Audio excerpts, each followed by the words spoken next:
Fala pessoal, tudo bem? Aqui é o Guilherme, professor de Biologia, e na aula de hoje a gente vai trabalhar um pouco sobre os protozoários, características de cada um deles e os mecanismos que eles utilizam na reprodução. Eu trouxe para vocês aqui um protozoário do grupo dos ciliados, a gente vai comentar daqui a pouco sobre eles, beleza? Mas são protozoários que se locomovem através do batimento dessas pequenas estruturas que nós chamamos de cílios. Então, à medida que o protozoário vai movimentando esses cílios, ele consegue se deslocar ali no ambiente, no meio aquático, por exemplo, e consegue também conseguir alimento mais facilmente, beleza? Só lembrando que os protozoários pertencem ao reino protoctista, juntamente com as algas, que nós já trabalhamos em um outro momento, em uma outra aula. Então, bora começar então. Primeira coisa que eu quero que vocês saibam é que todos os protozoários são formados por apenas uma célula. Todos eles são unicelulares. Lembrando que são organismos eucariontes, que apresentam ali um núcleo organizado, delimitado pelo envoltório nuclear. Os protozoários, eles são organismos heterotróficos. Significa que eles não produzem a matéria orgânica dentro da célula, não realizam fotossíntese ou quimiossíntese. Como eles não fazem esses processos autotróficos, eles vão precisar, então, ou ingerir o alimento, ingerir a matéria orgânica do meio, ou então absorver essa matéria orgânica do meio onde eles estão, beleza? Os protozoários podem ser encontrados ali em ambientes de água doce, água salgada ou até mesmo em solos úmidos. São os chamados protozoários de vida livre que nós encontramos no ambiente. Mas tem aqueles protozoários que são parasitos, inclusive muitos causadores de doenças na nossa espécie. A gente vai comentar bastante sobre esses protozoários, tá bem? E os mutualísticos, que são os protozoários simbiontes, que estabelecem relações com outros organismos. Esses organismos aqui, esses protozoários mutualísticos, eles trazem algum tipo de benefício para outra espécie com a qual eles estão ali associados, mas também são beneficiados nessa relação. Um exemplo de protozoário mutualístico é um protozoário do gênero Triconinfa. Nós encontramos esse protozoário presente dentro do trato digestório dos cupins. O cupim ingere ali matéria orgânica vegetal, que tem celulose na composição, e aí o Triconinfa, que é o protozoário lá dentro, ele consegue auxiliar o cupim na digestão da celulose. Ao mesmo tempo, ele recebe ali abrigo, proteção e nutrientes. Tanto, então, o protozoário como o cupim são beneficiados. Por isso que eu digo que é uma relação de mutualismo entre eles. Beleza? Os protozoários que são unicelulares, galera, os protozoários que têm uma célula só, todos eles, podem viver de maneira isolada, mas algumas espécies podem viver em contato com outros da mesma espécie, formando ali colônias. Beleza? Então, são as características gerais dos protozoários. E aqui eu trouxe para vocês a classificação dos protozoários. O principal critério de classificação utilizado é a estrutura locomotora que eles apresentam, o mecanismo de locomoção deles. E nós temos aqui 4 grupos principais. O primeiro grupo nós chamamos de Sarcodina. É o filo Sarcodino, o grupo dos Sarcodíneos, ou também chamados de Rhizópodes. Rhizo, raiz, poda, vem de pé. Pés em formatos de raízes, pés ramificados. Na verdade, são essas projeções que o protozoário emite, essas expansões ali do citoplasma, que nós chamamos de pseudópodes. Podo é pé, pseudo falso, esses falsos pés que o protozoário pode utilizar ali para englobar uma partícula alimentar ou para poder se proteger contra alguma partícula estranha. Dentro do primeiro grupo, dos sarcodíneos, nós temos organismos que são de vida livre, que vivem livremente no ambiente, mas nós também temos representantes que são parasitos, como é o caso da entameba histolítica, que causa uma protozoose conhecida como amebíase. A gente vai tratar sobre isso em outra aula, beleza?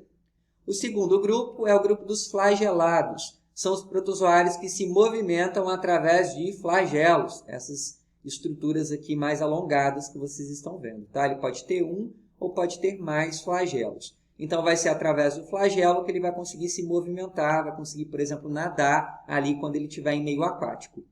Nós encontramos dentro desse filo, dentro desse grupo, protozoários que são de vida livre, mas as espécies mais importantes e mais conhecidas são as espécies parasitas, como é o caso, por exemplo, do Trypanosoma cruzi, que causa a doença de Chagas, agente etiológico da doença de Chagas. O terceiro grupo é o grupo dos ciliados, são protozoários que vão se deslocar a partir de cílios. Então, lá no primeiro slide, eu mostrei para vocês um protozoário ciliado de vida livre, encontrado em ambientes de água doce, que é o paramécio. Ele vai se deslocar à medida que bater de maneira coordenada esses cílios, que vocês observam aqui ao redor da célula.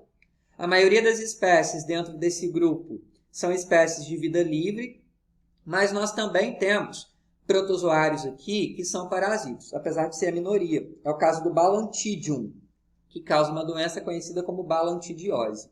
Tudo bem? O último grupo é o grupo dos esporozoários, também chamados de apicomplexos. Apicomplexa, pessoal, porque eles têm uma estrutura chamada de complexo apical que eles utilizam para infectar, para invadir a célula. Então, eles utilizam o complexo apical para poder conseguir invadir a célula. Significa, então, que todos os representantes do grupo dos esporozoários são parasitos. Eles vão, então, ali se reproduzir dentro de células. Quando eles se dispersam, eles vão se dispersar por meio de esporos. Daí vem o outro nome do grupo, esporozoário. O interessante é que esse organismo ele não apresenta estrutura de locomoção. E é dentro desse grupo que nós encontramos o Plasmodium, que é o agente etiológico da malária, e também encontramos o Toxoplasma gondii, que vai causar a toxoplasmose.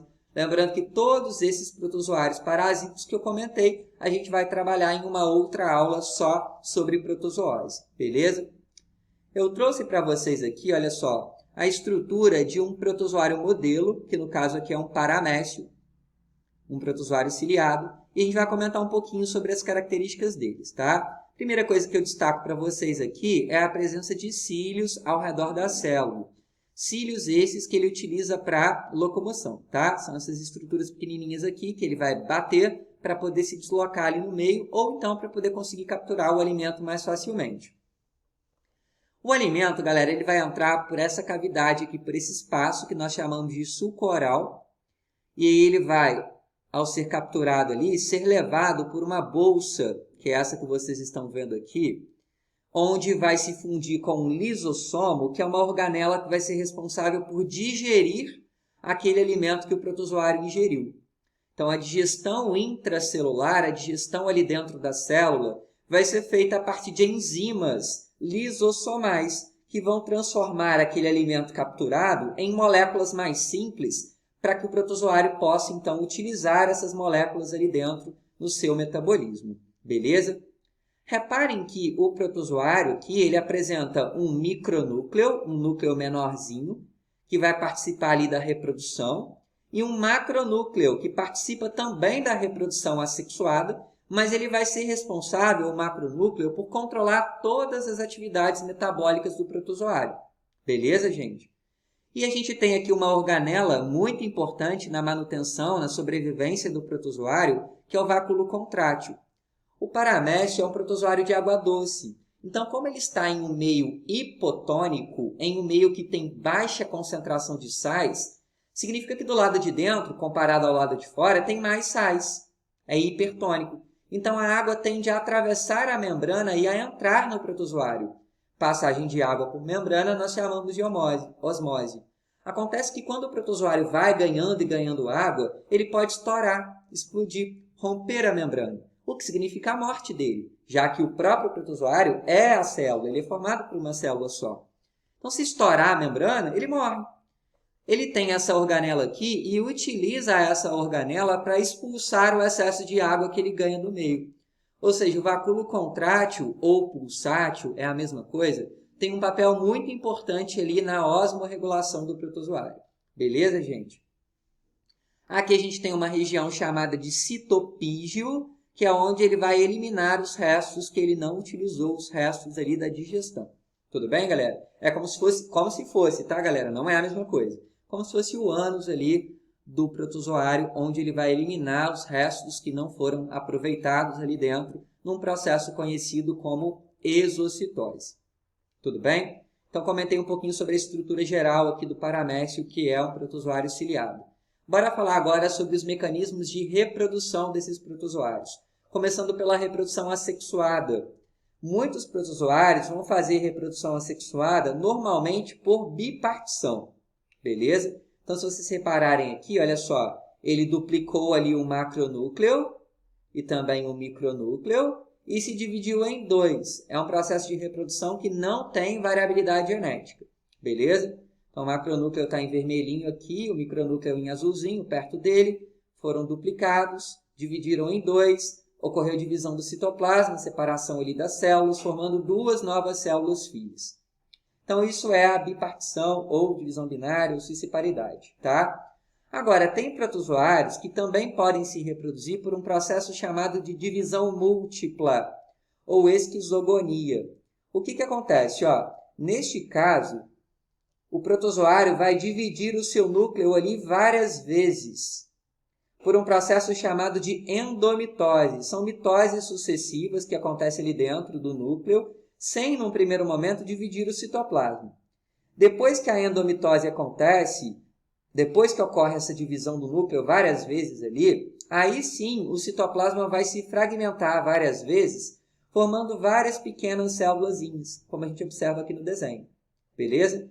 Então, esse é o mecanismo de divisão múltipla que vai gerar aí vários novos protozoários.